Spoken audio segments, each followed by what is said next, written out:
Questions the King5 reporter forgot to ask about S2C.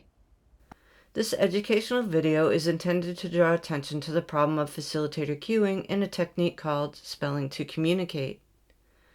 S2C, also known as rapid prompting method, is a variant of facilitated communication. These techniques build dependence on the facilitator, not independence for those being subjected to them.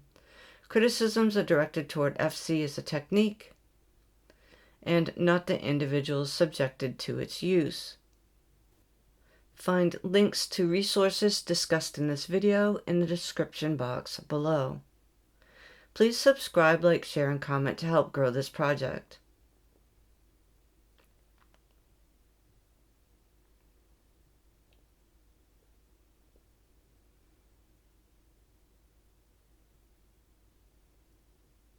The claim. In a June 6, 2023 King5 news article, Eric Wilkinson reported that a family in Edmonds, Washington, is claiming a school district there is discriminating against their special needs son for not allowing spelling to communicate to be used at the school. The family learned about S2C after reading J.B. Handley's book, Underestimated, on which the movie Spellers is based, and believed that S2C is a breakthrough technique. Credulously, the reporter explains that when a plastic letterboard is held in the air for him by a facilitator, the student can spell out his needs. All right, so this lesson is going to be about figurative language. It's a language lesson Stone Coffer's been waiting for his whole life. Figurative language is pretty common in poetry. Right. Unable to vocalize words, Stone has been living in a communication cage. It was just literally all trapped inside. Then his father David read this book titled Underestimated, which explains the use of letterboards where people like Stone simply spell out their needs. Is S2C a breakthrough technique? Wilkinson seems to take the facilitator's word that S2C is a quote-unquote breakthrough technique, but S2C is a variant of facilitated communication, which was introduced to the United States around 1990 by Douglas Bicklin of Syracuse University and was discredited by 1994-1995. Here are just some of the reliably controlled studies revealing that facilitators didn't just influence messages during FC sessions. They completely controlled the messages.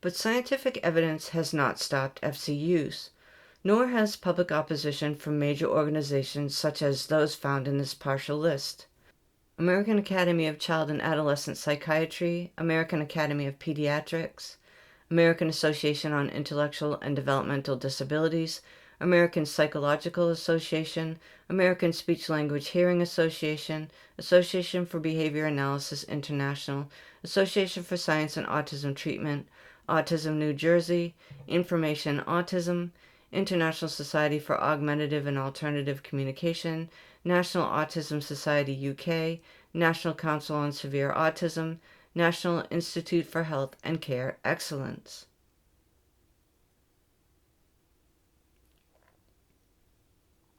Questions.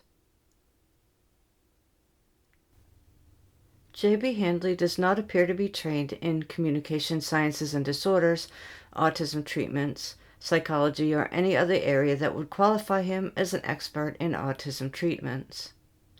Why then would the reporter take his word over that of the experts who have the credentials? to detect pseudoscience when they see it? And why is a news story serving as an advertisement for the movie Spellers? ASHA's concerns about S2C. Over the years, the FC community has responded to criticism, not by proving its claims with reliably controlled testing, but by rebranding their technique. FC is known by many names. Here are just 3 examples. Facilitated communication.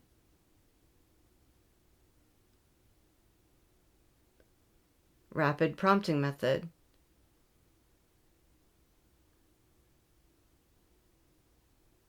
Spelling to communicate.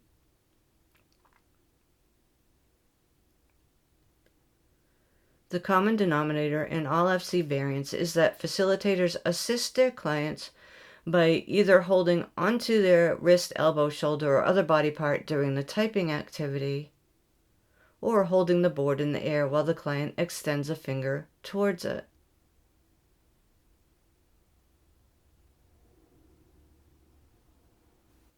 Although Wilkinson included a statement by the American Speech-Language Hearing Association in the report,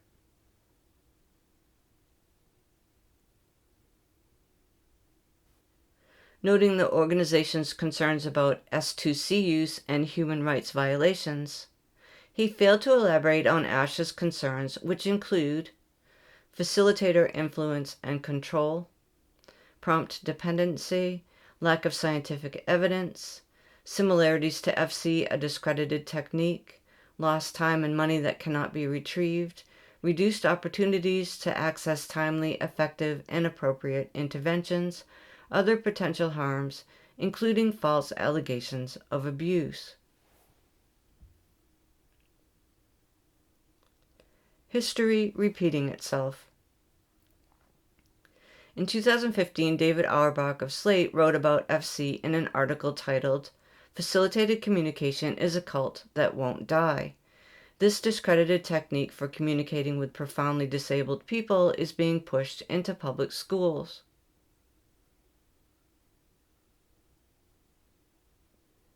In 2016, Michael Burke of the Daily Orange wrote about Syracuse University and FC in a 3-part series called Double Talk. Syracuse University Institute continues to use discredited technique with dangerous effects.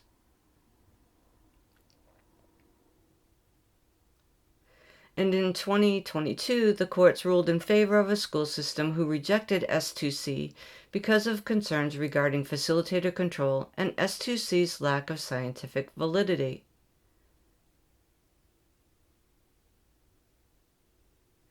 The court wrote, "In sum, the plaintiff's Section 504 and ADA claims arise out of allegations that he was denied access to his education, not to the school. Accordingly, his claims arise out of denial of a FAPE, free appropriate public education. But the district offered ALA FAPE, so the claims fail. And even if the claims were not FAPE-based, they would nevertheless fail because neither Section 504 nor the ADA requires schools to implement an unproven, ineffective means of communication, even if it is the student's preferred method." That last part bears repeating. Neither Section 504 nor the ADA requires schools to implement an unproven, ineffective means of communication, even if it is the student's preferred method. To date, S2C and in fact all variants of FC are both ineffective and unproven. Implications for educators. In a 2011 article titled "Psychology and Law in the Classroom: How the Use of Clinical Fads in the Classroom May Awaken the Educational Malpractice Claim,"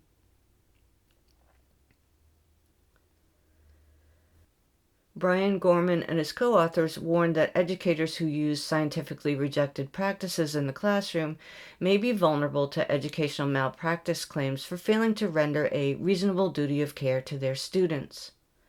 With all this historical background on FC and more readily available online, why wasn't any of this information included in Wilkinson's news report? Recap and conclusion. In Wilkinson's June 2023 report about an Edmonton, Washington family who claim the school is discriminating against their special needs child for not allowing the use of S2C, the reporter fails to include significant and readily available information about S2C that clarifies ASHA's position against it. Not only is S2C an unproven and ineffective technique with no scientifically rigorous evidence to prove that facilitators are not controlling the messages during the spelling activity, it is closely related to facilitated communication, a technique thoroughly discredited in the mid-1990s. S2C is not new, nor is it a breakthrough. And educators who use the technique in the classroom, against the recommendations of many professional organizations, may be making themselves vulnerable to malpractice lawsuits for failing to render a reasonable duty of care. Wilkinson, like many before him, may have fallen for a family's feel-good story about S2C, but had he researched Handley's book Underestimated or the movie Spellers, he may have discovered information about S2C that this video only begins to cover. Additional questions the reporter might want to ask. Who is controlling the communication tools? Does the facilitator control access to the letterboard, or does the student initiate the activity?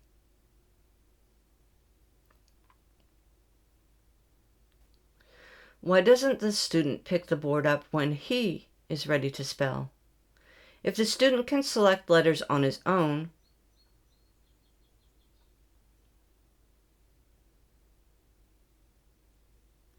and shuffle cards,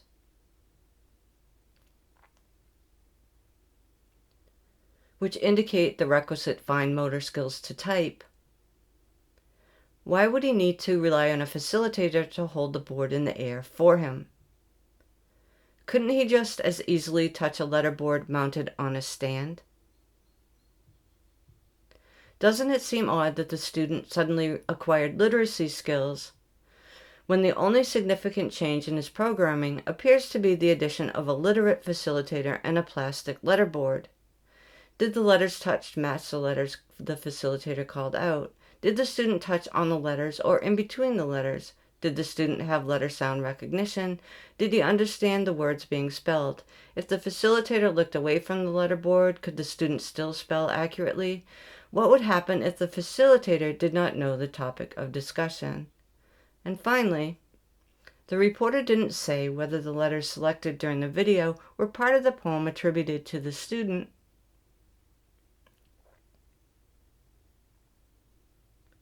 But there is no letter sequence IHGU.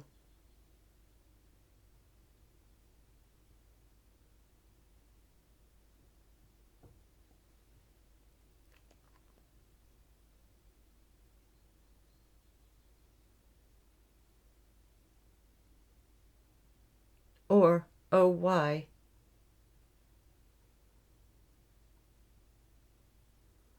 In the poem itself.